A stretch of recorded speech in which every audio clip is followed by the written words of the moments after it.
Shalom, salam sejahtera dalam kasih Tuhan kita, Yesus Kristus.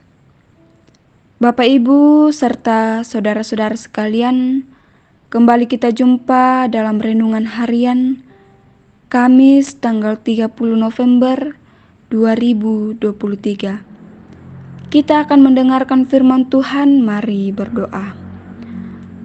Bapa kami yang baik, di hari ini kami bersyukur karena masih diberi kesempatan untuk menikmati hari yang baru ini.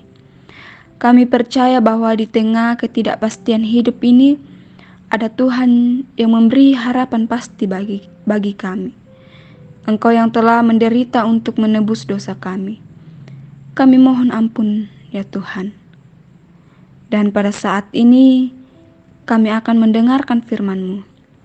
Kiranya Tuhan kuasai kami dengan kuasa Roh Kudus-Mu, sehingga kami mampu memahami firman-Mu dengan baik.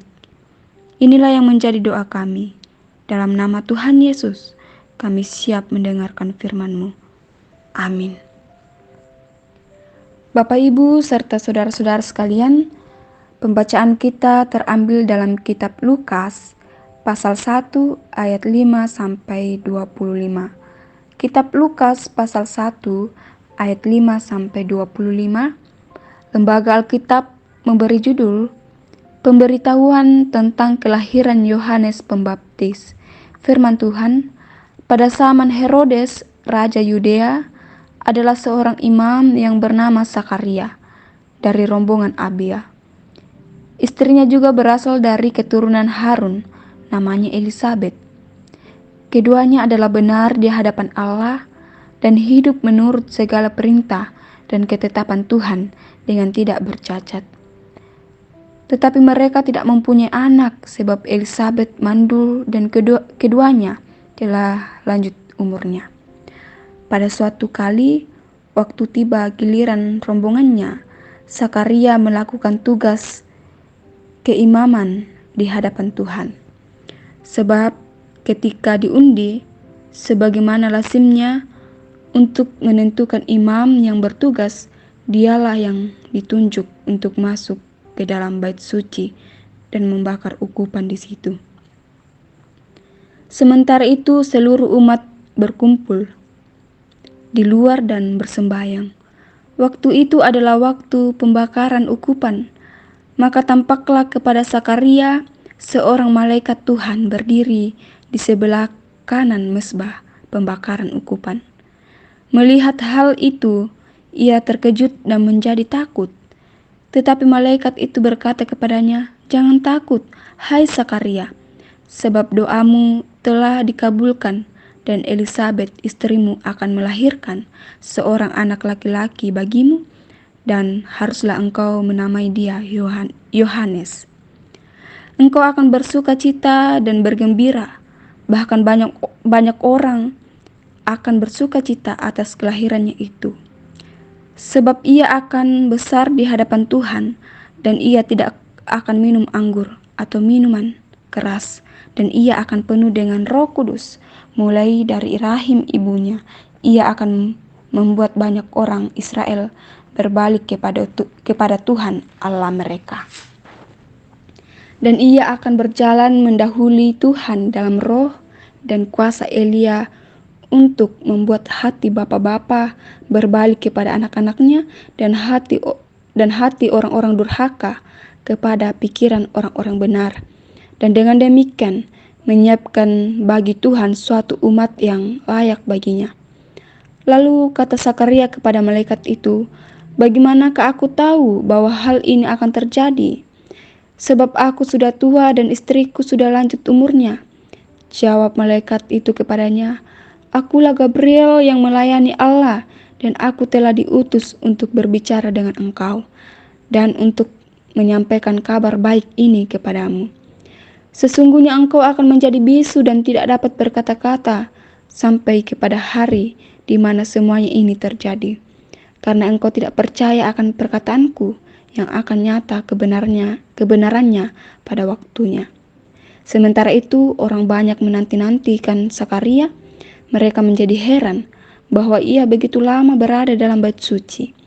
Ketika ia keluar, ia tidak dapat berkata-kata kepada mereka, dan mengertilah mereka bahwa ia telah melihat suatu penglihatan di dalam bait suci. Lalu ia memberi isyarat kepada mereka, sebab ia tetap bisu. Ketika selesai jangka waktu tugas jabatannya, ia pulang ke rumah. Beberapa lama kemudian Elizabeth istrinya mengandung, dan selama 5 bulan ia tidak menampakkan diri. Katanya, inilah suatu perbuatan Tuhan bagiku, dan sekarang ia berkenan menghapuskan aibku di hadapan orang. Amin, firman Tuhan. Bapak, Ibu, serta saudara-saudara sekalian, tema perenungan kita pada hari ini yaitu Tuhan melihat hatimu. Tuhan melihat hatimu. Di dalam Lukas pasal 1 ayat 6 menceritakan Zakaria dan Elizabeth sebagai hamba Tuhan yang hidupnya tidak bercacat. Dalam ketaatan hidup mereka kepada Tuhan, mereka tidak mempunyai anak, sebab Elizabeth mandul dan usia keduanya sudah tua. Kehidupan keagamaan Zakaria dan Elizabeth sangat baik karena mereka dibenarkan di hadapan Tuhan. Zakaria adalah seorang imam yang setia, akan tetapi penilaian orang terhadap keluarga mereka itu kurang karena keduanya tidak mempunyai anak. Ayat 25 mengatakan bahwa Tuhan berkenan menghapuskan aibnya. Aib yang ia maksud adalah keadaan mereka yang tidak mempunyai anak dan dinilai tidak baik dan kurang oleh orang di sekitar mereka. Menyikapi penilaian orang yang tidak baik tidak mematahkan semangat pelayanan Zakaria. Ia tetap mengerjakan tugas keimamannya, sekalipun dinilai kurang. Ia tahu pasti bahwa Tuhan yang melihat hatinya, bukan manusia. Dengan demikian, ketika Tuhan menyatakan kelahiran Yohanes bagi mereka, berita itu menjadi berita kesukaan bagi semua orang. Bapak, Ibu, serta saudara-saudara sekalian, kehidupan kita saat ini selalu berhadapan dengan penilaian orang lain. Apa yang dilihat manusia tidak sama dengan apa yang dilihat oleh Tuhan. Ia melihat hati, tahu ketika kita taat atau kita memberontak, menebus seluruh hidup dan tidak ada yang tersembunyi di hadapannya. Ia mengetahui segala isi hati kita. Ia yang melihat hati kita. Ia jugalah yang melihat hati Zakaria dan Elizabeth. Patutlah kita menjaga hidup ini berkenan kepadanya dan tetap memperjuangkan setiap kebaikan. Ia mengenal hatimu dengan baik. Mungkin kebaikan yang kita tabur dianggap buruk oleh orang lain, tetapi penilaian Tuhanlah yang terpenting.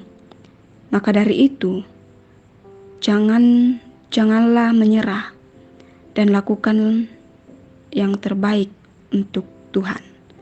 Tuhanlah yang melihat hati kita, bukan orang lain. Amin, firman Tuhan. Mari berdoa. Bapa yang ada dalam kerajaan surga, kembali kami mengucap syukur kepadamu atas berkat dan kesehatan yang selalu Engkau berikan di setiap hari-hari kami. Bersyukur buat firman-Mu yang kami dengar.